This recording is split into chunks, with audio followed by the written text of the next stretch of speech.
Y además de esto, dentro de esto, la dinámica de la partícula, lo que vamos a hacer en la primera hora es continuar o resolver problemas de movimiento, de dinámica del movimiento circular, pero además de eso vamos a también hablar de la fuerza gravitacional. Entonces, tengan en mente eso, chicos y chicas. ¿Cuál es el objetivo de esta clase? El objetivo de esta clase primero va a ser resolver problemas de dinámica del movimiento circular.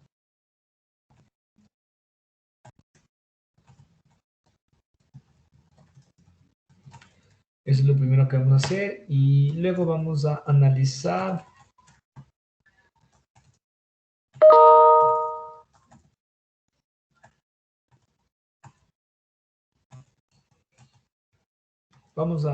la fuerza gravitacional de Newton. Eso es lo que vamos a hacer en esta clase. Si me dan unos segundos, no sé, ¿terminamos el problema que quedó planteado ayer o quedó pendiente alguno, chicos y chicas? Terminamos el ejercicio número 3 de la teoría, profe. Chévere, gracias. Muy bien, entonces vamos con el 15. Les queda ahí unos poquitos, entonces igual, no se olviden, traten de relacionar la dinámica con la cinemática o la cinemática con la dinámica, ¿no? Para ver qué implica. Tienen unos minutos para leer e intentar plantear una respuesta, ya continuamos con la resolución de eso.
Chicos, chicas, ¿cómo les fue? ¿Terminaron? Sí, ¿no? Alexis, ¿a qué respuesta llegaste?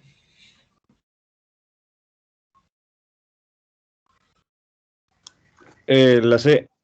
La C, Catherine, Paola, ¿a qué respuesta llegaste?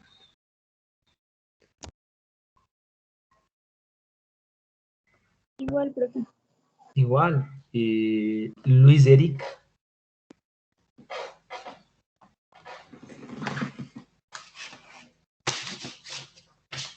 Muy bien, entonces proponen la C. Veamos, denme un segundo, ya, aquí sí me perdió esto. Entonces proponen la C. Veamos. Muy bien, dice el problema o la pregunta: un pequeño objeto de masa m atado al extremo de una cuerda describe una trayectoria circular.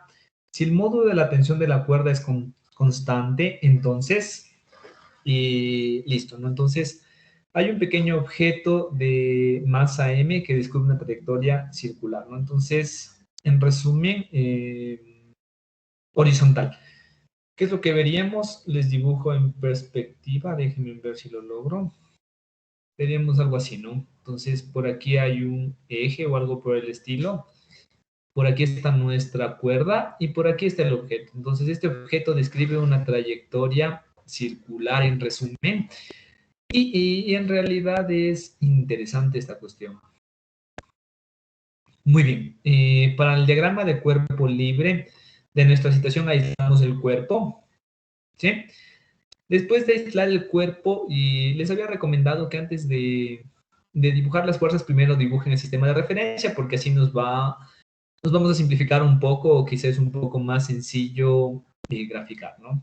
Entonces, por aquí está el eje tangencial, asumiendo obviamente que el cuerpo se mueve en esta dirección, ¿no? Movimiento en esta dirección.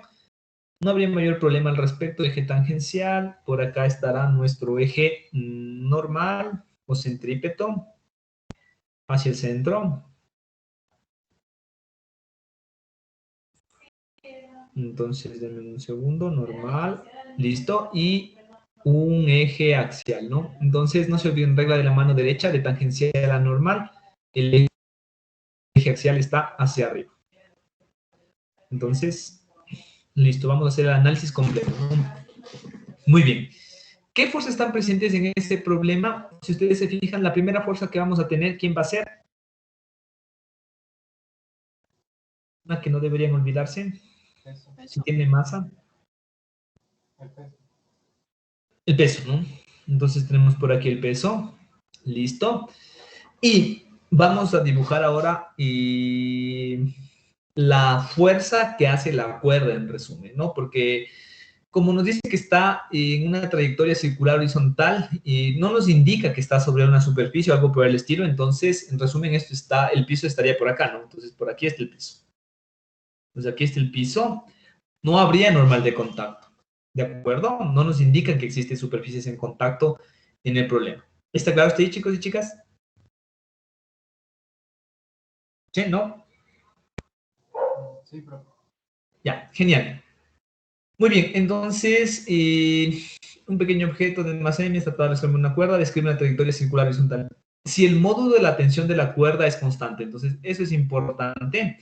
Les pongo por aquí, el módulo de la tensión es constante. Eso no debemos olvidarnos. Y ahora sí, les pregunto, ¿cómo dibujamos la tensión? Chicos y chicas, ¿cómo dibujo la tensión? ¿Cómo la dibujaron ustedes? Espero que la hayan dibujado. Hacia el centro. Hacia el centro, Lice. Ya, muy bien. Sí, eso sería lo común, ¿verdad? Lo que podemos pensar, y nos vamos a dar cuenta. Entonces le pongo aquí tensión. ¿Alguna otra fuerza? Chicos y chicas.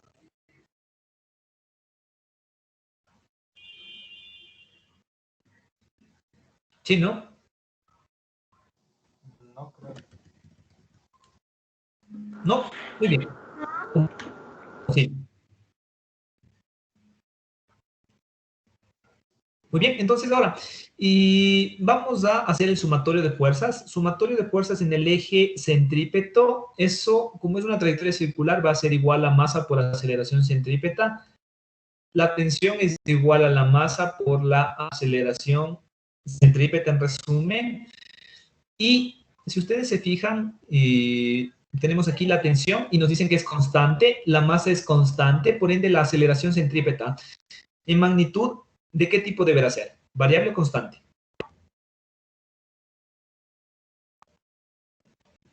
Chicos y chicas. Constante. Constante. Entonces, mire, tenemos una aceleración centrípeta que es constante, en resumen. Y Por ende, ¿en qué tipo de movimiento estaremos? Si la aceleración es constante en magnitud, y es más, es solo centrípeta, ¿por qué? Veamos, les complemento, hagamos aquí el sumatorio de fuerzas en el eje tangencial. Sumatorio de fuerzas en el eje tangencial, como no existen fuerzas, es igual a 0. Eso quiere decir que la aceleración tangencial, ¿cuánto vale? 0. Listo. En nuestra situación, lo que sabemos es que solo existe aceleración centrípeta. La aceleración es igual a la aceleración centrípeta y es constante. ¿En qué tipo de movimiento estamos?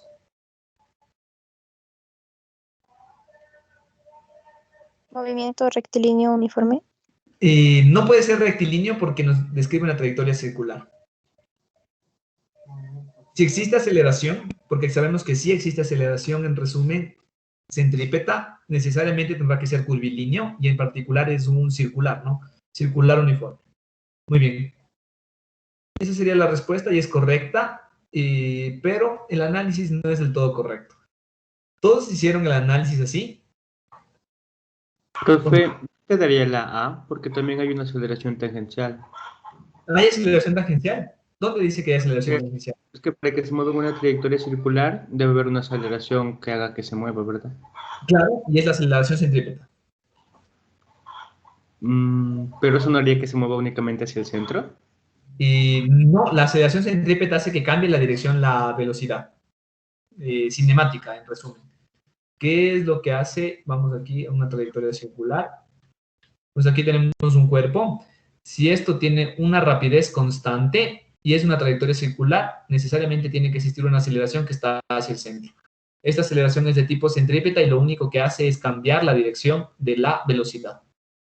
¿Cuándo existe aceleración tangencial? Cuando la rapidez sea variable. En el problema me dicen que la rapidez es variable. No, profe. No, primera cuestión, no me indican. ¿De acuerdo? También ya podemos comprobar eso de otra forma, pero bueno, ya vamos a sentarnos en eso para demostrarles en particular por qué en otra situación no se cumple esto. Pero lo que me interesa en realidad es que hicieron así, lo hicieron de esa manera, el diagrama lo hicieron así, como tal. Profe, ¿Sí? o sea, sí es así, pero yo determiné que era un MCU porque la aceleración tendría la misma fórmula de la aceleración normal, o sea, la velocidad al cuadrado sobre el radio. Entonces ahí determiné que el radio debería de ser igual, debería ser constante y también la velocidad. Entonces si la velocidad es constante ya es un MCU. Ya, genial. Sí, podemos hacer, la aceleración centrípeta normal es lo mismo, depende de la rapidez y del radio. Entonces, lo que nos damos cuenta es que esta aceleración que está por aquí depende del radio, que es constante. Pero, ¿por qué puedes asegurar que la rapidez es constante, Kevin? ¿Cómo aseguraste eso?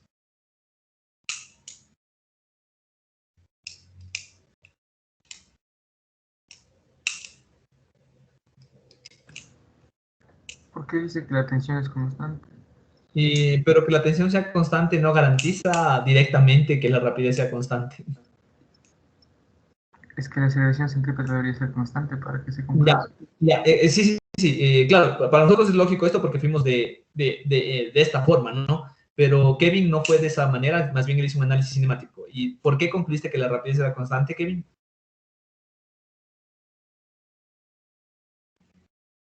O sea, porque en este caso solo estaríamos hablando de la magnitud, o sea, solo de la rapidez, pero En no de realidad, la velocidad.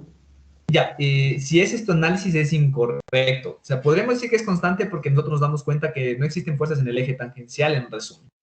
Pero con tu análisis no es correcto llegar a esa conclusión.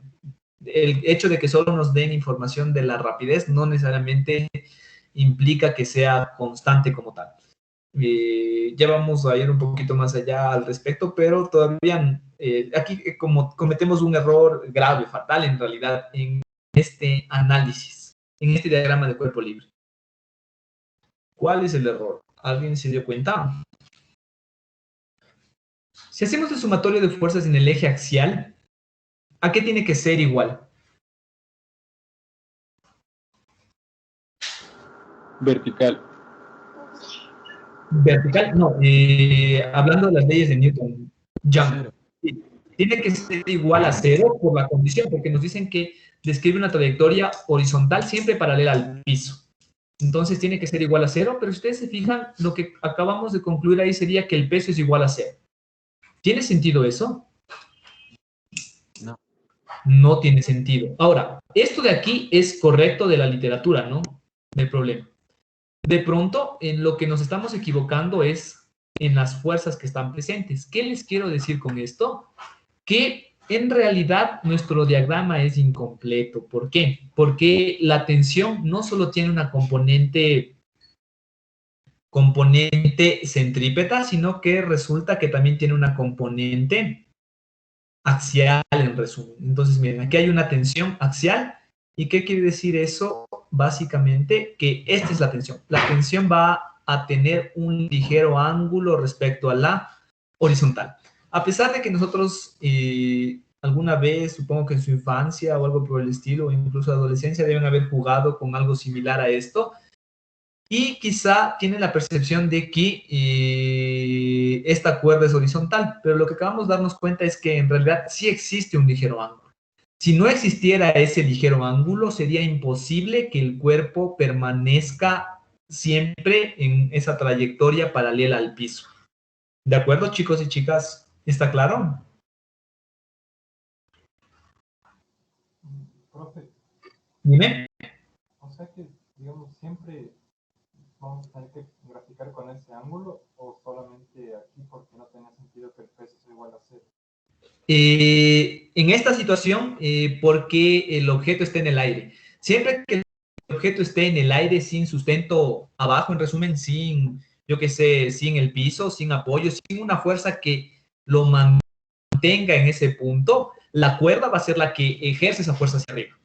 Esa es la idea, por eso es interesante este problema, por eso quería que analice. ¿Está claro, Juan?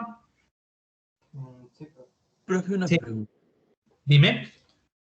A ver, habíamos dicho que la fuerza tiene que estar en la misma dirección que su aceleración. O sea, Correcto. Ajá, la entonces fuerza- fuerza neta, genial. Es igual a masa por aceleración. Misma dirección, genial. Ujú.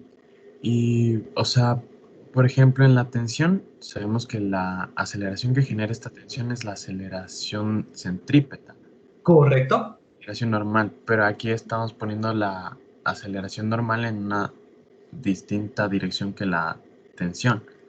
No, en realidad, o sea, ya entiendo tu punto. Lo que tú dices, claro, tú te refieres a esto en particular, ¿no? Tengo la tensión que está así, ¿verdad? Y estoy poniendo la aceleración así. A eso te refieres, ¿verdad? Sí. Ya, genial. Muy bien. Sí, lo que pasa es que no confundas una cuestión, o te estás olvidando de algo muy importante. No se trata de cualquier fuerza la que tiene que tener la misma dirección que la aceleración, sino que ¿qué fuerza, Anthony?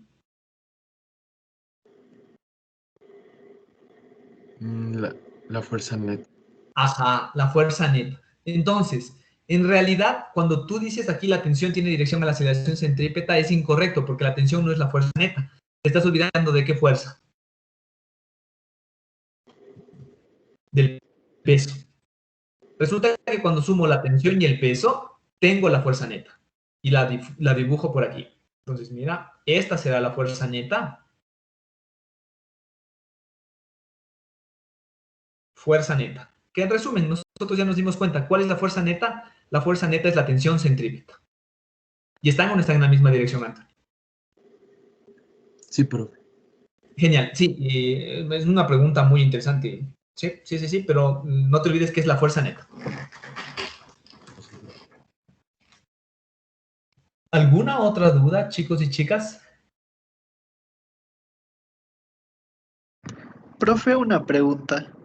Claro. En este caso, en la sumatoria de fuerzas del eje centrípeto, ¿no se le pone a la normal porque no nos da ningún mu?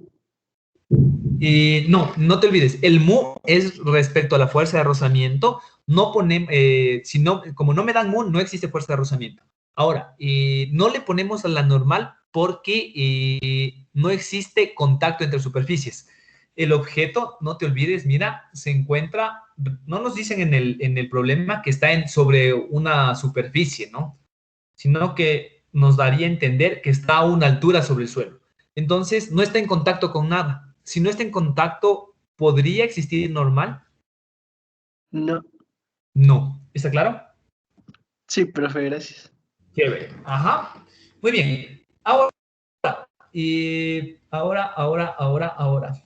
Entonces pueden decir, pero profe, ¿qué tal si la tensión, si yo ya me doy cuenta que la tensión tiene una componente normal y también tiene una componente axial, ¿por qué también no puede tener una componente tangencial? Entonces les dibujo, ¿no? Ya hemos analizado, esa es la respuesta y de pronto alguien puede quedarse con esa duda, ¿no? Entonces, ¿cuál es la duda?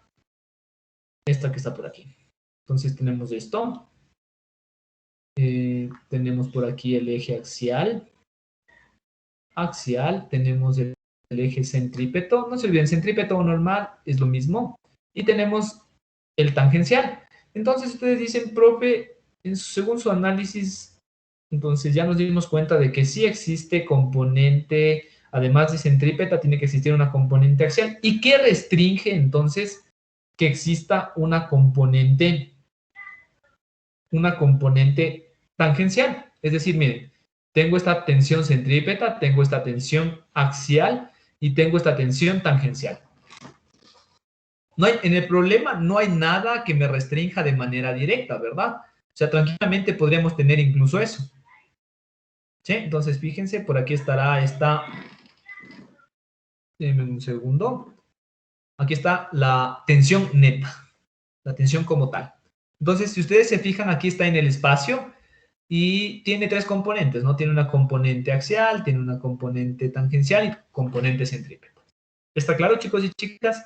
¿Por qué no sería posible esta situación? Porque si estamos en este caso, si hacemos el sumatorio de fuerzas en el eje tangencial, eso sería igual a masa por aceleración tangencial. Eso quiere decir que la aceleración tangencial dependería de la componente tangencial de la tensión y de la masa. En resumen, es diferente de cero. Pero si es diferente de cero, y fíjense ustedes, significa que la velocidad es variable. ¿Están conmigo? ¿Hasta ahí? ¿Me siguen? ¿Sí o no? Sí.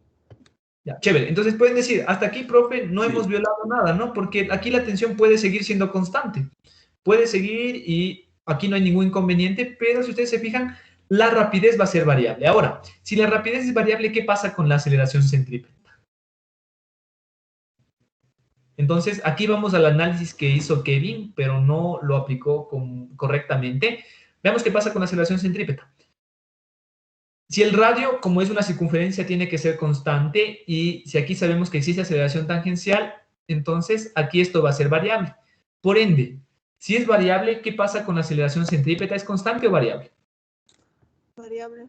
Variable. Entonces, y nos vamos ahora, sumatorio de fuerzas en el eje centrípeto. Sumatorio de fuerzas en el eje centrípeto es igual a masa por aceleración centrípeta. Y lo que nos dice eso es que la tensión centrípeta tiene que ser igual a masa por aceleración centrípeta. Y vamos acá. Ya sabemos que la masa es constante, la tensión de nuestra suposición es que tiene que ser constante, pero vemos que la aceleración centrípeta es variable. Entonces me pregunto, ¿tiene sentido esto? ¿Puede ser que yo multiplico una constante por una variable y siempre obtengo una constante?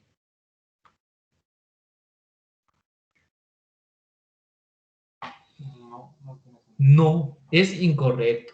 Dicho de otra manera, si es que existiera una componente tangencial de la tensión, ¿en qué tipo de movimiento estaríamos entonces? ¿Sería un movimiento circular de qué tipo?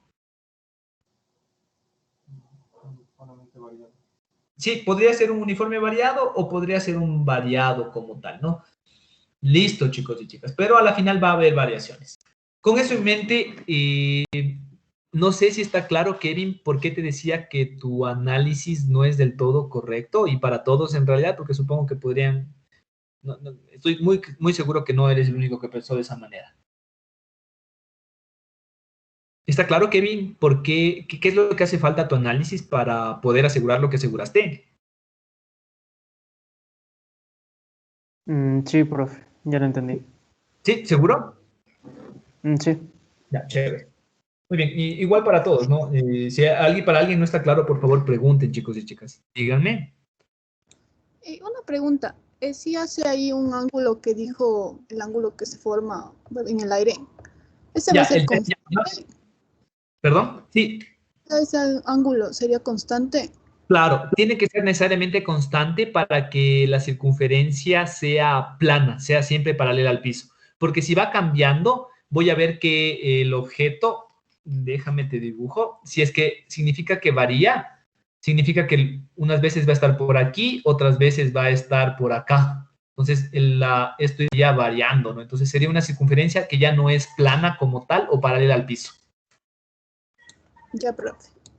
Sí, sí, entonces, insisto, ¿no? De pronto puede ser complicado en esta parte porque del colegio venimos con estas cuestiones medio absolutas y generales, pero en realidad eso es lo interesante de estos cursos, ¿no? Que nos hacen pensar de una manera más general, ¿no?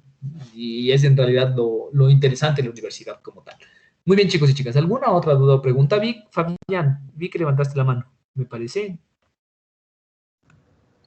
Profe, entonces, ¿cómo, por qué se asegura que es un MSU? Listo, podemos asegurar que es un MCU porque no tiene componente tangencial esta tensión.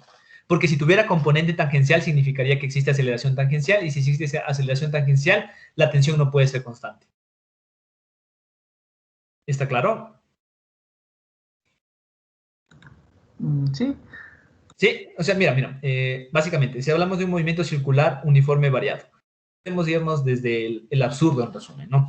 Si es un movimiento circular uniformemente variado, significa que la aceleración tangencial existe, significa que es diferente de cero, por ende la aceleración tiene que ser variable. En esta situación, la única interacción, la única fuerza que produce aceleración es la tensión, y lo que nos diría es que la tensión tiene que ser variable. Es acorde con la suposición que nos dan en el problema, que nos dicen que la tensión es constante en magnitud.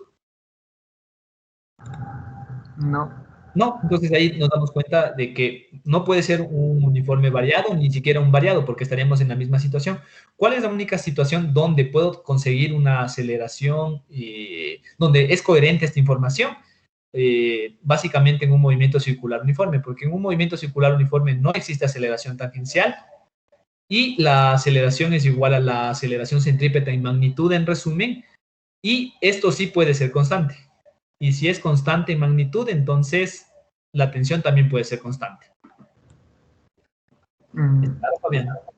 Sí, pero profe, una pregunta. Y, o sea, Claro. ¿sería erróneo considerar solo el eje centrípeto y hacer solo el diagrama de cuerpos libres en ese eje? Y ya, sí, muy bien.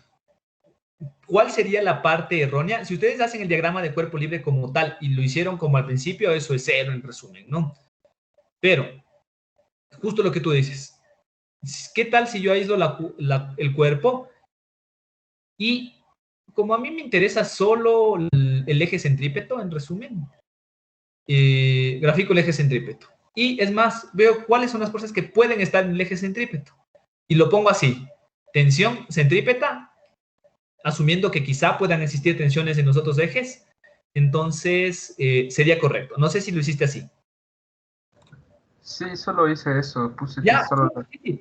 Es correcto ese enfoque y está muy bien, solo que, ¿por qué me gusta que hagan esto? Porque es una cuestión más general y me permite descubrir cualquier tipo de error posteriormente, ¿no? Sí, podríamos hacerlo de esta manera, solo cuál es el limitante que yo le veo aquí, que si de pronto existen otras fuerzas y yo no me doy cuenta como tal en este diagrama parcial, podría cometer un error. Pero sí está bien, no habría problema. Ya, profe, gracias. Chévere, muy bien. ¿Alguna otra duda o pregunta? ¿No? Muy bien. Entonces vamos con el siguiente problema que está por ahí. Tienen unos... Kevin, cuéntame. Profe, me queda una duda. En el ejercicio que hicimos la suposición de que sí existe aceleración tangencial y después analizando la fuerza centrípeta dijimos que era constante y después Claro. que la masa también se mantenía constante Ajá. y en cambio la aceleración centrípeta era variable. Ujú. Entonces, o sea, ¿cómo puede pasar eso? Ya, no, es que eso les digo. Esto significa que me lleva una incongruencia. No es posible. No podría pasar nunca, Kevin. O sea, en ningún caso se podría ver eso, No ¿verdad? podremos obtener. Ajá, es que Ya. lo que estamos indicando es que cuando yo multiplico una variable por una constante, obtengo siempre una constante. En los reales no se cumple, que son los del campo en el que nosotros trabajamos, ¿no? ¿Sí? Sí, profe, gracias. Chévere. Ajá, sí, lo que quería hacerles notar es que esto me lleva a una incongruencia, esto no es correcto. ¿Sí? Muy bien. ¿Listo? Y no sé si alguien más tenía alguna duda, me parece que vi una mano levantada, ¿no? Dime. ¿Me podrías solo explicar esa parte de que sí es, cuando dijo que sí estaba en la misma dirección que la fuerza neta de aceleración? Ah, ya. Claro. Muy bien. Sí, lo que pasa es que, miren, les vuelvo a poner, ¿no? Nosotros ya sabemos que en resumen, ¿por qué es interesante este ejercicio? Porque ya sabemos que es cuando un cuerpo describe una trayectoria circular paralela al piso atado a una cuerda, necesariamente debe existir alguna fuerza que compense al peso. Entonces, sabemos en resumen que las fuerzas que estaban presentes en esa situación van a ser el peso y va a ser la tensión en resumen. Por aquí está la tensión. ¿De acuerdo? Entonces, lo que me decía la segunda ley de Newton es que la fuerza neta es igual a la masa por la aceleración. ¿Qué quiere decir eso? Que la dirección de la fuerza neta tiene que ser la misma dirección que la de la aceleración, no centrípeta, sino la aceleración. La de la aceleración.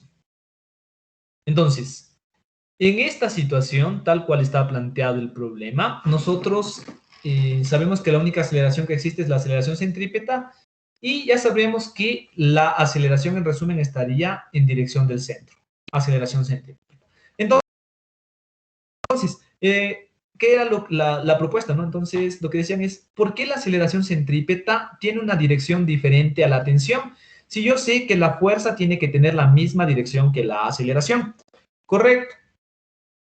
Sí, eso es cierto. Lo que pasa es que la aceleración centrípeta es la aceleración que experimenta el cuerpo, es la aceleración en resumen. No es la aceleración producida por la tensión, básicamente. ¿A qué me refiero con esto? Que nosotros debemos encontrar la fuerza neta. ¿Cómo encontramos la fuerza neta? Haciendo el diagrama de cuerpo libre, que es lo que hemos hecho, y de pronto para complementar, que fue lo que ya hicimos, ¿no? Sumo la tensión y el peso, que eso es para eso me sirve el diagrama de cuerpo libre, para encontrar la fuerza neta. La fuerza neta, fíjense ustedes, en esta situación, sumo tensión, sumo con el peso, y la fuerza neta tendrá que estar en esta dirección. Y si se fijan, es congruente. ¿La fuerza neta tiene o no tiene la misma dirección que la aceleración? Juan. ¿Sí? Y siempre tendrá que cumplirse eso. Si no se cumple, significa que nos equivocamos en la fuerza neta o en cálculo de la aceleración. ¿Sí? Otra cuestión es que yo descomponga parcialmente esto, ¿no? Y diga, esta tensión me produce una aceleración parcial.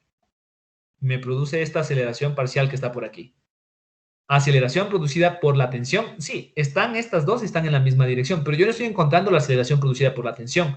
A mí me interesa la aceleración que experimenta el cuerpo. ¿Cómo encuentro la aceleración que experimenta el cuerpo? Sumo la aceleración que produce la tensión con la aceleración que produce el peso. Y me da la aceleración centrípeta, que es la aceleración que necesitamos. Una vez más, de muchas formas llegamos a lo mismo. ¿Dudas, preguntas adicionales? Muy bien, vamos con ese problema, chicos y chicas. Tienen, no sé, ya espero que hayan resuelto. ¿Resolvieron o no? Tienen un minuto más, bueno, unos 2 minutos más para que lo analicen.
¿Cómo les fue, chicos, chicas? ¿Terminaron? ¿Les salió la respuesta o no?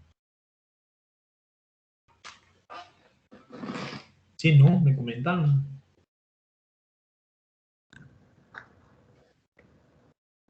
Sí. Sí, muy bien, veamos. Y claro, veamos si llegaron a la respuesta de la manera adecuada, ¿no? No solo por suerte. Pero bueno, les leo el problema. Dice, determina la rapidez máxima. Entonces, rapidez máxima con la que el automóvil puede transitar por la cresta de una colina sin perder contacto en el camino. El radio de curvatura del camino en la cresta es ρ igual a 77.16 metros.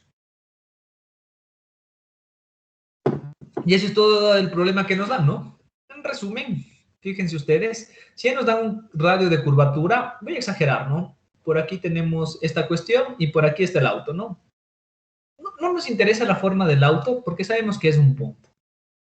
Nos preguntan en la cresta, significa en el punto más alto, ¿no? Entonces, por aquí estará nuestro radio ρ. ¿Está claro, chicos y chicas? ¿Sí? ¿No? Muy bien. Entonces, nos preguntan, nosotros sabemos que la rapidez es, la velocidad, mejor dicho, la rapidez es un escalar, no tiene dirección. La velocidad es siempre tangente.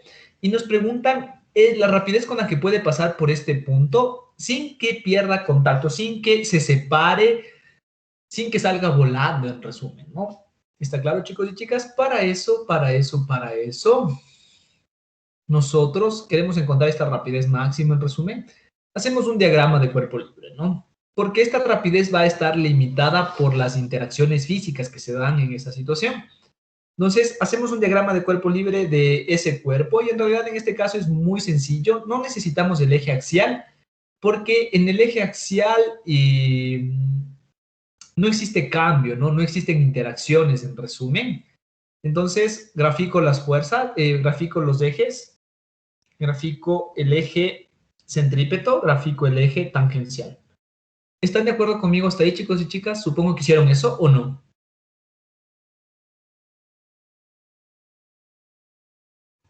¿Sí? ¿No? Sí. Genial. Muy bien. Ahora, ¿y qué fuerzas están presentes? Como estamos en la superficie de la Tierra, la primera fuerza a la que no me voy a olvidar es el peso. Y aquí está la parte clave en realidad del problema, ¿no? ¿Qué otra fuerza existe? La gravedad. La gravedad no es una fuerza. La normal. La normal. Ajá, entonces yo podría pensar que existe una normal. Entonces miren ustedes, tendría esa normal que está por ahí.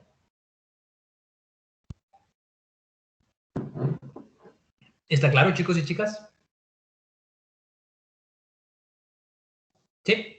Muy bien. Entonces voy a plantearlo de esa manera por lo pronto y listo. Vamos a ver qué es lo que pasa. Entonces, eso de manera general. Sumatorio de fuerzas en el eje centrípeto. Como es una trayectoria circular, necesariamente tendrá que ser igual a masa por aceleración centrípeta. ¿Qué fuerzas están presentes en el eje centrípeto? Está presente el peso menos la normal. Eso es igual a masa por aceleración centrípeta. Ahora, de esta relación que está por aquí, ¿cuál es la que depende de la rapidez? La aceleración. Ajá, la aceleración centrípeta. Entonces, aquí está la clave. Cuando me pregunten rapidez, tengo que relacionarlo con la aceleración centrípeta. Dice que la masa será igual a la rapidez sobre el radio. Muy bien. Y ahora, esto tengo de manera general en cualquier circunstancia, independientemente de esta rapidez. Lo que necesitamos nosotros es que esta rapidez sea máxima. Eso es lo que queremos. La masa, ¿podemos cambiar la masa del automóvil? No. No, esto no podemos controlarlo, no podemos cambiar, entonces el automóvil va a ser siempre el mismo. ¿Puedo cambiar el radio de curvatura? No. Tampoco.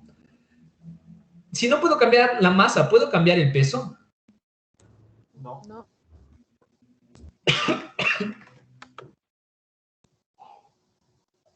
No se puede cambiar.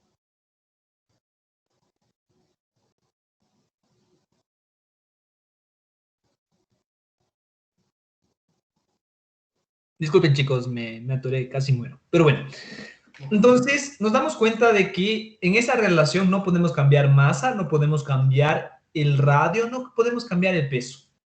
Les pregunto, nos queda solo la normal. ¿Podemos cambiar la normal o no? Puede tender a cero. Excelente, sí. Lo que sí puede pasar, no se olviden, en una curva, dependiendo, en resumen, de la rapidez, qué es lo que pasa con este cuerpo cuando llega a este punto, va a disminuir, ¿no? Dependiendo de la rapidez. Se puede hacer cada vez, entonces, esa sería la normal. Lo que puede pasar es que tienda a cero. Esto que está por aquí sí puede aproximarse a cero.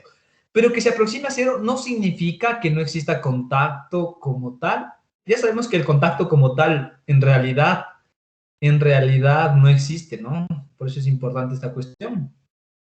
Lo que pasa es que la superficie del cuerpo está, en resumen, sobre la superficie, pero el piso ya no hace ninguna fuerza sobre el cuerpo, en resumen.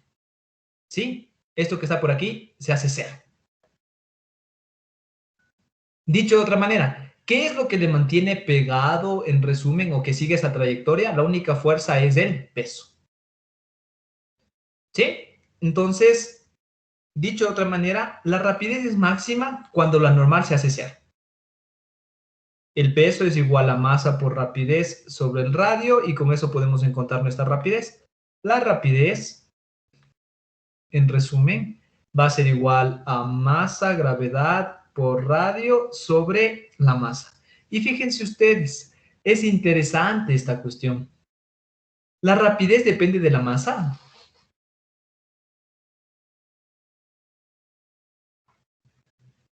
No. No, ¿eso qué quiere decir? Que va a dar lo mismo para esta carretera, que sea un camión, que sea una bicicleta, que sea un automóvil, que sea un bus.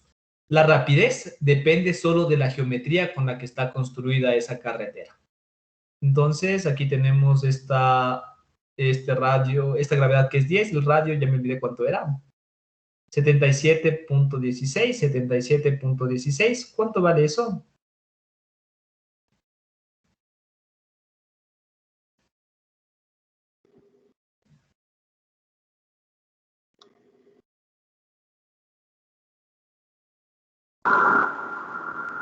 $27.78. 37, 17, no escuché. 27.68. 78. 78. Gracias. Sí, no les escucho. Eso, ya, 78. Y muy bien. Y listo. Entonces creo que esa es la respuesta. Veamos. Ya, sí, está bastante parecida. Muy bien. Y esa es la respuesta, chicos y chicas. ¿Sí? En resumen, ¿qué es lo que pasa? En las carreteras, en particular, en esas cuestiones, justo como pueden ver por ahí, ¿no? Y esta rapidez nos garantizaría, en resumen, que este cuerpo describa esa trayectoria, en resumen, curva, ¿no? Haría que el cuerpo suba por aquí, y luego baje. Si la rapidez fuera ligeramente mayor, un instante después, ¿qué pasaría en resumen? Si fuera ligeramente mayor, ¿qué es lo que vería después? Vería que el cuerpo se despega de la carretera, en resumen, ¿no? Y que hace un movimiento parabólico, ¿sí? Pero con esta rapidez de 27.78, el peso garantiza que tengamos el cambio suficiente para que el carro siga pegado. ¿Está claro, muchachos y muchachas? Esta es una cuestión interesante, no sé si sabían. ¿Kevin?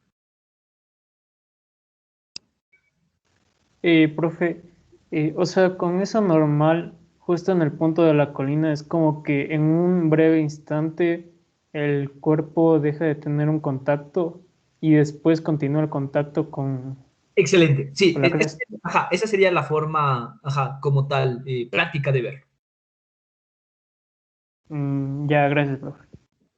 Sí, o sea, ¿a qué me refiero con el contacto, no? O sea, independientemente de cuánto vale la normal, si nosotros, como les había dicho, ¿no? Hacemos una medición como tal, si nosotros vemos aquí a nivel microscópico, observaríamos una distancia D, en resumen, ¿no? esa distancia D que está por ahí va a seguir siendo la misma, pero ¿cuál es la diferencia? O sea, en realidad nunca hay contacto, como ya les había dicho. Lo que pasa es que esta normal va disminuyendo, va disminuyendo, va disminuyendo. La distancia sigue siendo D, pero la normal disminuye hasta que se hace 0. ¿Sí? Entonces, eso, Kevin. ¿Qué les quería decir? O justo, ¿no? Con esa rapidez haríamos que el cuerpo siga la trayectoria curva. Si es que superamos la rapidez D, yo vería en un instante después que el cuerpo se despega. Aquí eso quiere decir que la distancia que voy a ver después, esta D' va a ser mayor que la D en resumen respecto a la superficie. Que es lo mismo, ¿no? Eso simplemente vi. Juan, cuéntame. ¿No se puede volver a explicar de nuevo la relación de la normal con la rapidez? Sí. Eso puede volver a explicarlo. Vamos aquí.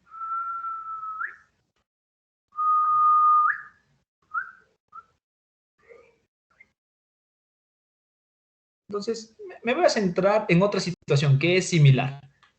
Fíjense ustedes, tengo un cuerpo que está en este punto, en el punto más alto de una circunferencia, de un casquete o algo por el estilo, y yo aplico, en resumen, una velocidad.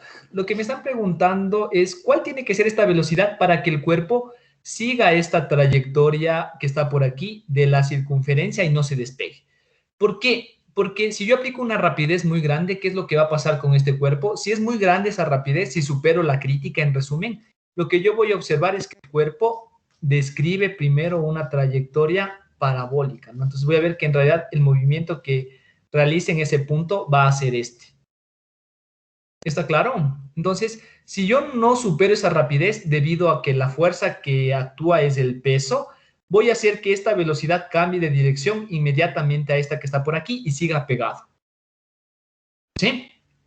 Ahora, ¿qué pasa, en resumen, cuándo logramos conseguir esa rapidez o cómo llegamos a esa rapidez?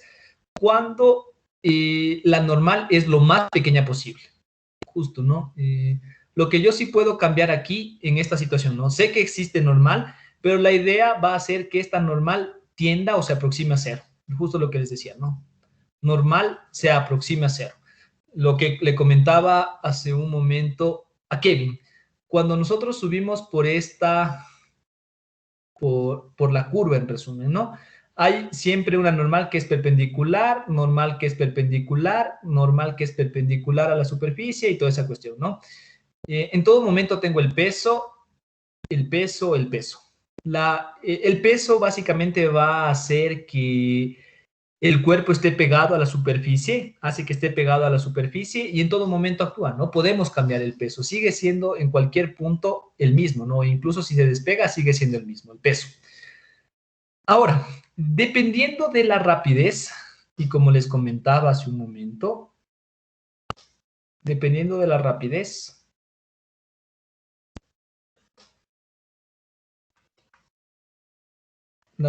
con la que yo llegue a este punto,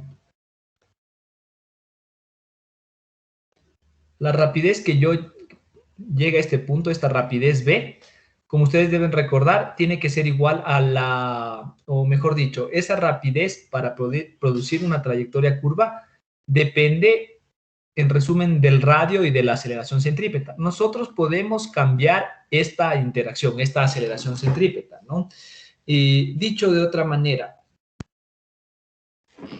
si ustedes se fijan, la máxima rapidez que yo pueda conseguir en este punto, esta máxima depende primero del radio. Rapidez máxima al cuadrado. Depende del radio y de la aceleración centrípeta, en resumen, ¿no? Entonces, si yo lograra conseguir la máxima o lograr aumentar esta aceleración centrípeta, podría aumentar mi rapidez, en resumen, ¿no? Pero esta aceleración centrípeta, todas las aceleraciones nosotros sabemos que dependen de las fuerzas, en resumen, ¿no? ¿Y qué fuerzas están presentes? Si ustedes se fijan, la fuerza que está presente es el peso, que no puedo hacer ningún cambio. ¿Qué otra fuerza está presente? Está la normal. Entonces, fíjense, está la normal, que está por acá. Ahora, Lo que estamos haciendo, dicho de otra manera, ¿no? Esta aceleración centrípeta será producto de la fuerza neta, eso quiere decir que tenemos el peso y tenemos, en resumen, la normal. Sobre el peso no podemos hacer nada porque no podemos cambiar la masa, pero miren, tengo la normal que está por aquí. Déjenme elegir otro color, déjenme hacer mejor ese gráfico. Entonces, insisto una vez más, tenemos el peso. Este vector en azul no puede cambiar bajo ninguna circunstancia. Y tenemos la normal.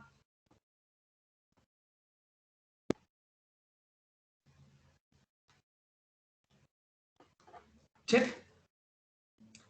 En resumen, lo que nos acabamos de dar cuenta es que esta rapidez va a depender del radio, de la aceleración centrípeta. La aceleración centrípeta no es nada más que la masa. Y esa aceleración centrípeta depende del peso menos la normal, ¿no? Fuerza neta dividido para la masa, en resumen, ¿no? Muy bien, el peso no podemos cambiarlo y la normal sí puede cambiar. Y la normal va a ir disminuyendo, no puede disminuir, no puede, esta normal que está por aquí, en la situación en la que estamos, no podría cambiar de dirección. ¿A qué me refiero con eso? Tengo por aquí el peso, la normal no podría irse hacia el otro lado, ¿no? ¿De acuerdo? Esto de aquí no es posible en la situación en la que estamos. Lo máximo que podemos hacer, en resumen, es aumentar esta fuerza, esta aceleración centrípeta al máximo. No nos olvidemos que la fuerza neta depende de la masa por la aceleración. Si yo quiero tener la máxima rapidez, tengo que conseguir la máxima aceleración. ¿Cómo consigo la máxima aceleración? Con la máxima fuerza. ¿Cómo consigo la máxima fuerza en estas circunstancias? Haciendo que esta interacción peso-normal sea lo más grande posible. ¿Cuándo es lo más grande posible? Cuando el cuerpo, en resumen, cuando la superficie no hace interacción sobre el cuerpo. Es decir, todo este vector que está por aquí tiende a cero. Dicho de otra manera, a medida que nosotros aumentamos la rapidez, esta interacción que está por aquí va disminuyendo, va disminuyendo, va disminuyendo. No sé si está claro, Juan. Ya está más claro. ¿Sí? Es importante esto, ¿no? ¿Dónde se aprecia un montón esta idea? Y, por ejemplo, ustedes deben haber visto las carreras de Fórmula 1, ¿no? ¿Alguna vez deben haber visto? ¿Sí? ¿No? Sí. Sí, profe. O incluso cualquier carrera de automóvil que sea formal, ¿no? Tipo NASCAR, rally, entre otras cuestiones. Ustedes deben haberse fijado que esos automóviles tienen unas formas aerodinámicas, ¿no? Es decir, que tienen unas formas, les pongo por aquí, algo así, ¿no? O sea, que son bastante alargadas y además de ser bastante alargadas, cortan el aire de una manera bastante interesante. Pero lo que más allá de la forma que tiene el auto como tal, también deben haberse fijado que tienen por ahí alerones. Tienen alerones traseros en Fórmula 1 en la parte de atrás. También tienen alerones delanteros. ¿Sí? ¿Se han fijado alguna vez en rally? Sí, en rally. Bueno, en rally los alerones no son como en Fórmula 1. En Fórmula 1 se aprecian muchísimo más. Pero la cuestión es, ¿por qué es interesante esta cuestión de los alerones? Porque si bien nosotros no podemos hacer que la normal sea hacia abajo, es decir, que la tierra atraiga con más fuerza que el peso, lo que sí conseguimos con estos alerones es que debido al aire y a la velocidad, entonces por aquí fluye el aire, ¿no? Fluye aire, fluye aire, fluye aire, fluye aire. Debido a la forma, aquí se produce una carga vertical. Hay una fuerza debido a la forma que tiene el alerón y a la velocidad que tiene incluso, que hace que aumente, en resumen, esta carga vertical. ¿Qué es lo que conseguimos ahí? Es decir, la normal de pronto no puede aumentar, pero lo que sí puede aumentar es la fuerza que hace el aire, en resumen, debido a la forma que tiene ese alerón hacia abajo. Y esta fuerza es función de la velocidad. Mientras más rápido vaya, mayor va a ser esa fuerza. ¿De acuerdo? Entonces, ¿qué les quiero decir con esto? Por eso ustedes ven que los automóviles pueden tomar las curvas, pueden tomar incluso cualquier tipo de regularidad, siempre pegados al piso. ¿De acuerdo? Esto de los alerones es súper importante porque le da mayor manejabilidad. Pero bueno, ¿está claro, chicos y chicas? Profe, Dime. también eso de los alerones, yo he escuchado que sirve para que los carros no se levanten del suelo con la fuerza de la velocidad Ya, y sí, sirve para los sí, justo, ¿no? suelo. Sí se aprecia eso, ¿no? Lo que pasa es que por aquí fluye aire, por acá abajo también fluye aire. Si no está construido adecuadamente o si las velocidades son muy grandes, aquí se crea una diferencia de presiones y hace que este auto se levante, ¿de acuerdo? Ahora, sí, los alerones son súper importantes. Primero, le mantienen más pegado, entonces evitaría que se levante a grandes velocidades, ¿no? También le da mayor tracción y lo que hace que en las curvas pueda mantenerse pegado sin tener que frenar, ¿no? Sí, los alerones tienen un montón de funcionalidades. Una de esas es justo el evitar que salga volando por las velocidades a las que va. Sí, también. Y ya saben por qué, ¿no? El alerón, en resumen, debido a la forma que tiene, genera una tracción o una carga vertical hacia abajo. Contrario a las alas del avión, ¿no? En cambio, en las alas del avión igual. La idea es similar a la de los alerones, solo que están al revés. Si el avión tiene esta forma, el alerón tendrá la forma contraria, ¿no? Entonces aquí la fuerza está hacia abajo, acá la fuerza está hacia arriba. Y por eso también los aviones, a medida, en función de la velocidad, se levantan. ¿Está claro, chicos y chicas? Pero bueno, ya me estoy saliendo de la clase. ¿Tienen dudas, preguntas? ¿Sí? ¿No? Muy bien. Entonces, vamos con el siguiente problema. Está por ahí.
Muy bien, chicos y chicas, entonces vamos con el siguiente problema.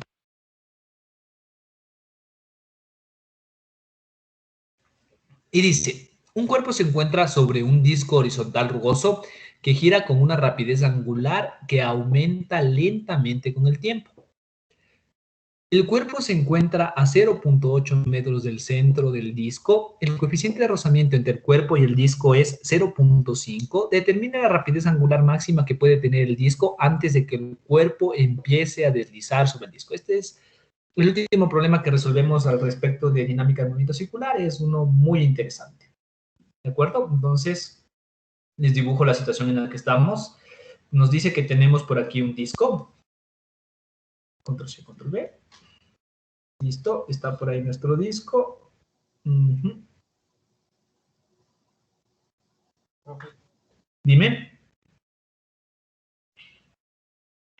no sé si soy solo yo, pero su pantalla está poniendo como que gris y después se pone bien, pero Chuta, Juan, no te escucho. no, no sé si soy solo yo, pero su pantalla se está poniendo gris.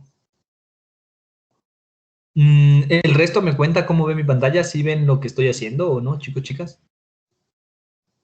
Sí se ve, profe. Sí, Todo se ve normal. Está bien, profe. gracias. Sí, Creo lo que veo. Juan tienes algo con tu computadora Ya, o tu mail o algo por el estilo. Muy bien. Entonces tenemos el disco, ¿no? Nos dice que el disco gira con alguna rapidez angular. No nos indican respecto a dónde, pero lo natural o lo común será respecto al centro, ¿no? Entonces tenemos por aquí centro, por aquí está el eje, aquí está el centro. Dice que es horizontal, además de eso no se olviden que es rugoso, entonces por aquí les pongo un coeficiente de rozamiento. Gira con una rapidez angular que aumenta. Entonces no me indican tampoco hacia dónde gira, asumo algo, ¿no? Entonces miren, asumo un movimiento y nos dice que aumenta. Entonces este movimiento va a ser un movimiento variado, ¿no? En resumen. Aumenta muy lentamente con el tiempo. El cuerpo se encuentra a 0.8 metros del centro. Entonces, fíjense, por aquí hay un cuerpo. El cuerpo está por aquí. Por aquí tenemos un cuerpecillo chiquito, grande, no sabemos en realidad, pero como ya les había comentado, no nos interesa.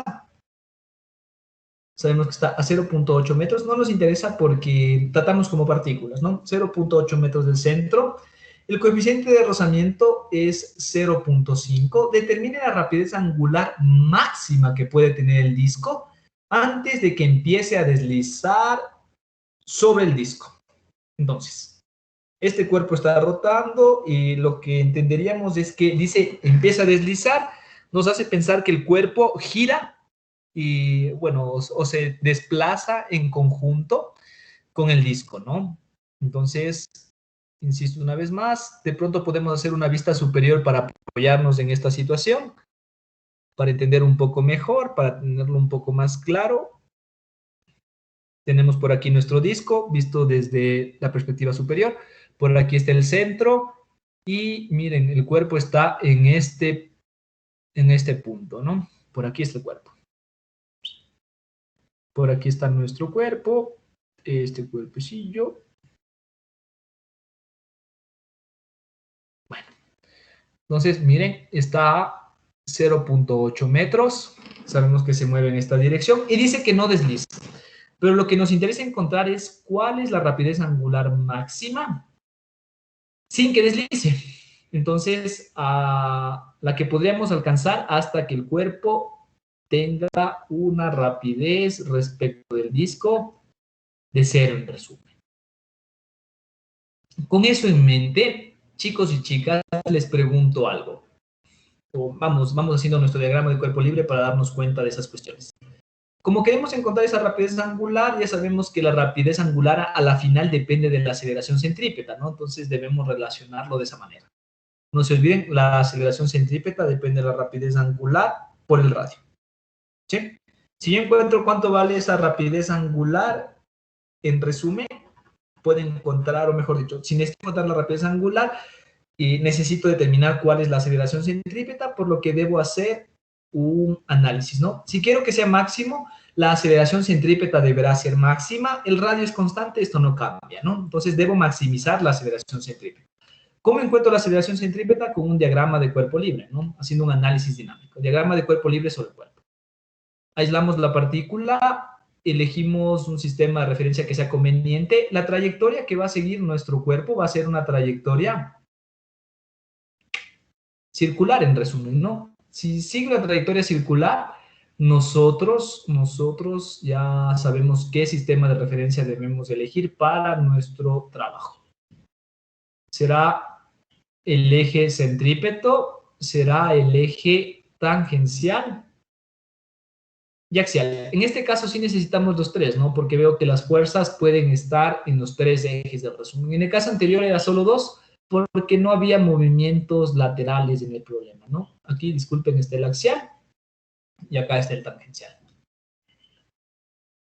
Hasta ahí de acuerdo conmigo, chicos y chicas, no sé si tienen alguna duda o pregunta.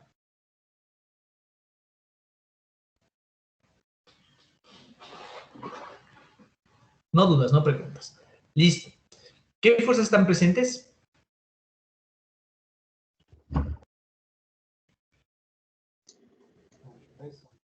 Peso. La normal. Peso, muy bien, hacia abajo. La normal estará en la dirección del eje axial, ¿no? Porque nos dice que es un disco horizontal. Normal, muy bien. ¿Alguna otra fuerza? La de fricción. Excelente, aquí existe la fricción, ¿no? Porque si ustedes se fijan, si solo pongo la normal y el peso, en resumen, puedo conseguir una trayectoria circular. Si sé que son fuerzas que están perpendicular al plano de movimiento, imposible, ¿no? Entonces, tengo que dibujar la fuerza de rozamiento, la fricción. Y sé que la fuerza de rozamiento es paralela al plano, en resumen, por ende, podrá estar, o necesariamente tendrá que estar en el plano tangencial centrípeto. Ahora, ¿hacia dónde está la fuerza de rozamiento entonces, chicos y chicas?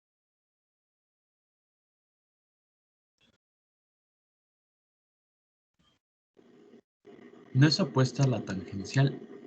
Opuesta a la tangencial y ya, entonces por aquí diría una opuesta a la tangencial.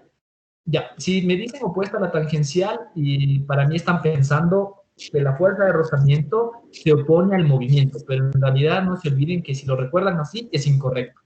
Les pregunto, ¿estará bien esta fuerza de rozamiento opuesta a la tangencial? Creo que no, creo que es en el mismo sentido de la tangencial. Correcto. En la situación en la que nos describen, nos dicen que aumenta la rapidez. Si aumenta la rapidez, eso quiere decir que es un movimiento acelerado y la aceleración deberá estar en la misma dirección que la velocidad. La aceleración tangencial, en resumen, tendrá que estar en la misma dirección que la velocidad. Entonces, ¿cuál es la fuerza que produce esa aceleración tangencial? En resumen, es la fuerza de rozamiento. Muy bien. Entonces, Profe, dime.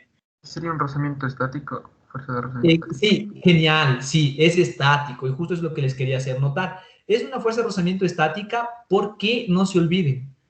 Lo que yo necesito es que se mueva el cuerpo con el disco. Eso quiere decir que no hay movimiento relativamente a superficies. Genial, es una fuerza de rozamiento estática. ¿Sí? ¿Y todos de acuerdo hasta ahí? ¿Tienen alguna duda o pregunta quizá? Inge, y si dijera que el movimiento es retardado, la fuerza de rozamiento Excelente. sería...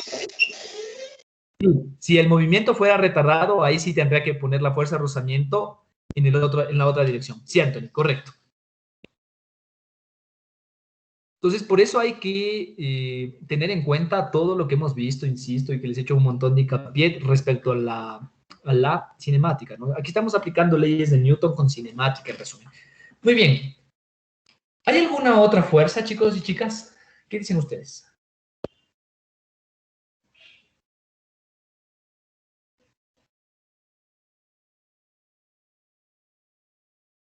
Les pregunto. Profe, Dime.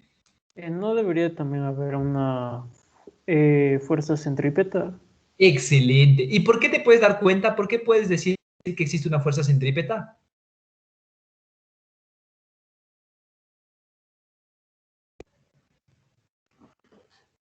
Sí, tiene que existir una fuerza centrípeta. Necesariamente. ¿Por qué podemos asegurar que existe una fuerza centrípeta? Porque es un movimiento circular. Si no existe la fuerza centrípeta, no podríamos tener un movimiento circular. Ahora la pregunta es, ¿quién hace de fuerza centrípeta? ¿Quién es la fuerza centrípeta en esa situación? ¿Quién se opone al deslizamiento, en resumen?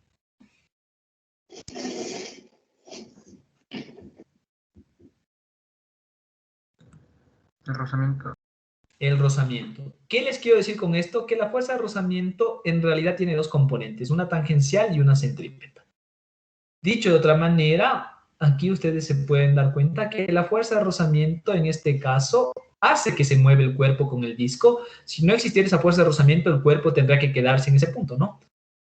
Entonces, miren, ¿Cómo está el rozamiento en esa situación? Fíjense ustedes, cuando el movimiento es un movimiento acelerado, está en la misma dirección, tiene una componente que está en la misma dirección.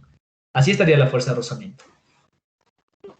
¿Está claro, muchachos y muchachas? La fuerza de rozamiento hace que aumente la rapidez y además hace que siga una trayectoria circular. Si no existiera fuerza de rozamiento, y que a propósito es estática, si no existiera fuerza de rozamiento, entonces el cuerpo quedaría ahí, ¿no? El disco giraría y listo, y eso sería todo. ¿Está claro, chicos y chicas? ¿Tienen alguna duda o pregunta hasta el momento? ¿No? Muy bien, entonces, listo.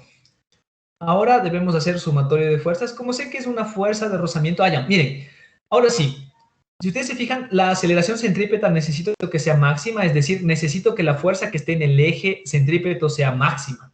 Es decir, ¿qué fuerza de rozamiento tengo que encontrar, chicos y chicas? Excelente. Necesito encontrar la fuerza de rozamiento estático máxima. Entonces, esto de aquí va a ser máximo y máximo. Muy bien. Entonces, no se olviden, como estamos en esta cuestión, necesito la fuerza de rozamiento estático máxima y listo. Vamos aquí ahora sí con el sumatorio. Como necesito la fuerza de rozamiento estático máxima y yo sé que depende de mu y la normal, voy a encontrar la normal previamente. Sumatorio de fuerzas en el eje axial es igual a 0 porque está describiendo una trayectoria horizontal sin cambios. Normal es igual al peso. Primera cuestión. Luego, sumatorio de fuerzas en el eje centrípeto, eso es igual a masa por aceleración centrípeta. Y listo. Vamos con la siguiente situación. ¿Qué fuerzas están en el eje centrípeto? Fuerza de rozamiento centrípeta, en resumen, será igual a masa por aceleración. ¿De acuerdo? Esta fuerza de rozamiento que está por aquí será igual a la fuerza de rozamiento estático máxima multiplicado, yo qué sé, por el coseno del ángulo. Coseno del ángulo que está por aquí. Este ángulo que forma con el eje centrípeto, eso será igual a masa por aceleración centrípeta. Y ahora necesito encontrar la fuerza de rozamiento como tal. Para eso me voy a la otra parte, sumatorio de fuerzas en el eje tangencial, eso es igual a masa por aceleración tangencial, en resumen. ¿De acuerdo, chicos y chicas? ¿Sí? ¿No? Eso será igual a la fuerza de rozamiento estática máxima tangencial, es igual a masa por aceleración tangencial, y fuerza de rozamiento estática por el seno del ángulo tendrá que ser igual a masa por aceleración tangencial. Muy bien, ahora, esto de manera general, ¿sí? Solo vamos a volver al problema. Si me hablan por aquí, yo necesito encontrar esta fuerza de rozamiento y depende de la aceleración tangencial. Ahora, como yo sé que la aceleración tangencial implica cambios en la rapidez, les voy a resaltar algo que no les hice mucho hincapié antes, pero vamos a ver qué significa. ¿Dónde está? Aquí está. Aumenta muy lentamente con el tiempo. Si sabemos que la rapidez va a ser variable en resumen, pero ¿cómo interpretarían? ¿Qué idealización ustedes harían? Porque no tenemos información, ¿no? ¿Qué idealización ustedes harían con esa información de aumenta muy lentamente con el tiempo? Que aumenta constantemente. Ya, puede ser que sí aumenta constantemente, pero con esa idea todavía no podría encontrar un valor. ¿Qué significa que aumente? No se olviden que la aceleración tangencial significa cambios en la rapidez en un intervalo de tiempo.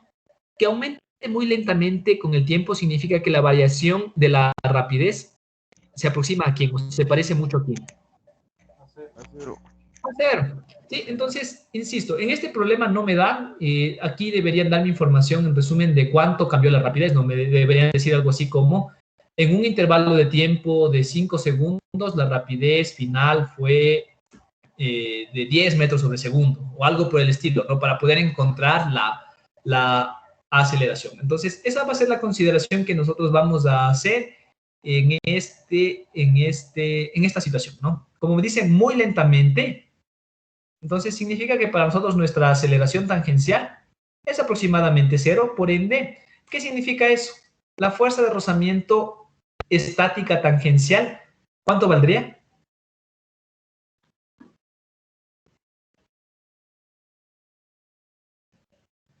Chicos, chicas. Cero. Cero. ¿Sí? Entonces, insisto una vez más, ¿por qué les hago este análisis? Porque de pronto se pueden ustedes encontrar con algún tipo de pregunta de esta, donde sí tengan que encontrar la fuerza de rozamiento tangencial, pero aquí estamos ya idealizando en función de la información que tenemos. ¿Significa que es igual a cero? En resumen, nuestra fuerza de rozamiento estático máxima para este caso, ¿en dónde está? ¿Qué dirección tiene?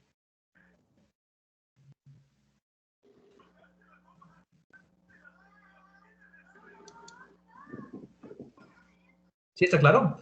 Dicho de otra manera, ¿cuánto vale el ángulo? El ángulo aproximadamente vale cero. Y eso quiere decir que la fuerza de rozamiento estático máxima que necesitamos será igual a masa por aceleración centrípeta. Esta fuerza de rozamiento estático máxima será igual a mu por la normal, masa por rapidez angular por el radio. Y aquí tenemos mu por la normal, sabemos que es igual a masa gravedad. Y una vez más pueden notar algo aquí ustedes interesante. Depende de la masa esta situación.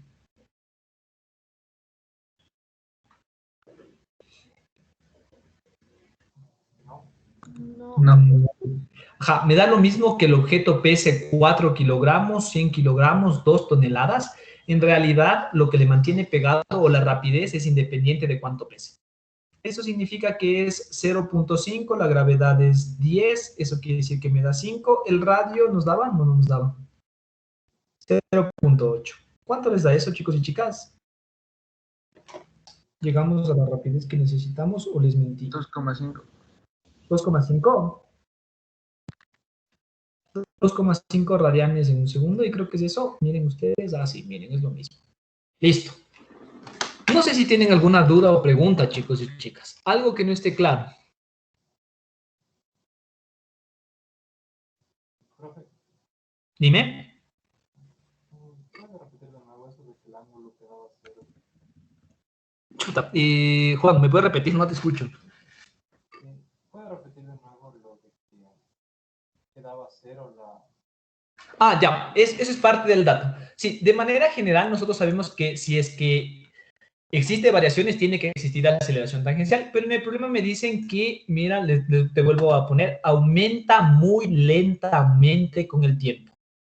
¿Qué significa que aumente muy lentamente con el tiempo? Significa que las variaciones de la rapidez, entonces variaciones de la rapidez, si es muy lentamente con el tiempo, significa que en un tiempo pequeño, entonces aquí, en un intervalo de tiempo pequeño,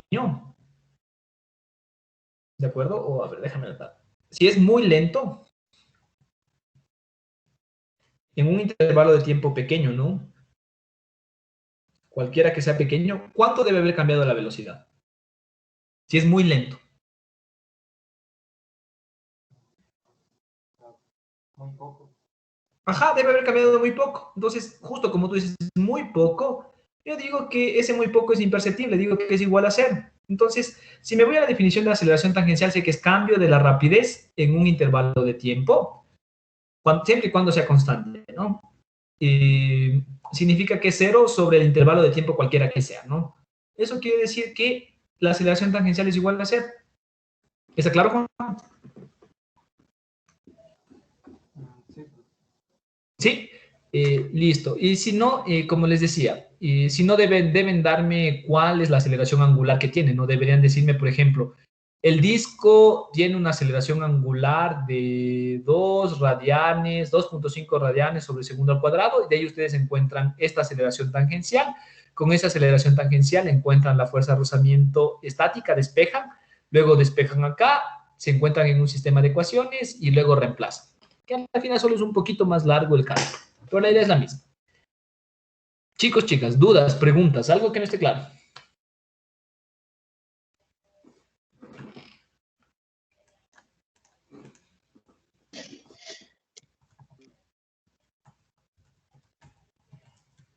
¿Alguien dijo algo?